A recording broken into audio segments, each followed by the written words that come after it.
বৃষ্টি সবার কাছেই ভালো লাগে, কিন্তু সেটা যদি অতিরিক্ত হয়ে যায় তখন আর ভালো লাগে না। রোদ বলেন আর বৃষ্টি বলেন, অতিরিক্ত কোনো কিছুই ভালো লাগে না। আজকে কয়েকদিন ধরে এত বেশি বৃষ্টি হইতেছে, সারাদিন সারাদিন ধরে বৃষ্টি পড়তেছে। এই বৃষ্টির কারণে হয়তো অনেক মানুষের ক্ষতি হচ্ছে, আবার অনেক মানুষের উপকারও হচ্ছে।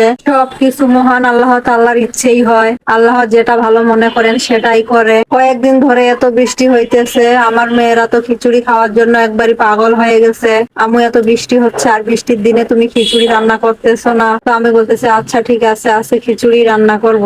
আমার কাছে ভুনা খিচুড়ি তেমন ভালো লাগে না, কিন্তু আমার হাজবেন্ড আর আমার মেয়ে দুইটা ভুনা খিচুড়ি অনেক পছন্দ করে। তার জন্য আমি সবসময় ভুনা খিচুড়ি রান্না করি। ভুনা খিচুড়ির সঙ্গে মাছ ভাজা, ডিম ভাজা বা পেঁয়াজ ভর্তা হলেই তাদের হয়ে যায়, আর কিচ্ছু লাগে না। তো আজকে ভুনা খিচুড়ি রান্না করব আর সঙ্গে মাছ ভাজবো। একদমই গরম গরম ধোয়া উঠা খিচুড়ি আর সঙ্গে গরম গরম মাছ ভাজা, খেতে কি যে মজা। খিচুড়ি রান্না করা আমার প্রায় শেষ, এখন শুধু বাকি আছে আমার মাছ ভাজা।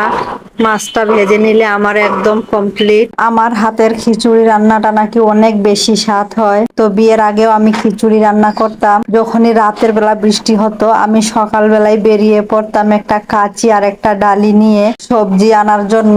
আমাদের বাসার সামনেই ছিল বিশাল বড় ক্ষেত, সব ধরনের সবজি চাষ করত। আর এগুলো আমার বাপ চাচারাই চাষ করত।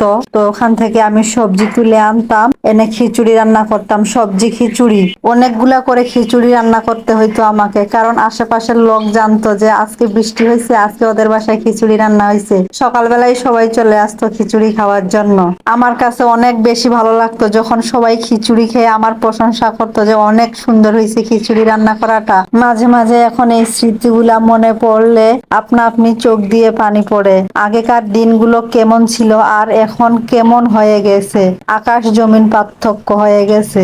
যখনই আমার আগেকার দিনের কথাগুলো মনে পড়ে তখনই আমার মনটা ভীষণ খারাপ হয়ে যায়। আর ওই সারা দিনটাই আমার এত বেশি খারাপ যায়, বারে বারে শুধু ওই দিনগুলার কথা মনে পড়ে। আর ওই গ্রামের সহজ সরল মানুষগুলার কথা মনে পড়ে, তারা কত সুন্দর সহজ সরল ভাবে জীবন যাপন করে। যখন গ্রামে থাকতাম তখন ভাবতাম যে মানুষ কিভাবে এত বড় বড় বিল্ডিং এ থাকে বন্দি হয়ে, তাদের কি কিছু মতোই লাগে না? এখন আমি নিজেই বন্দি হয়ে গেছি।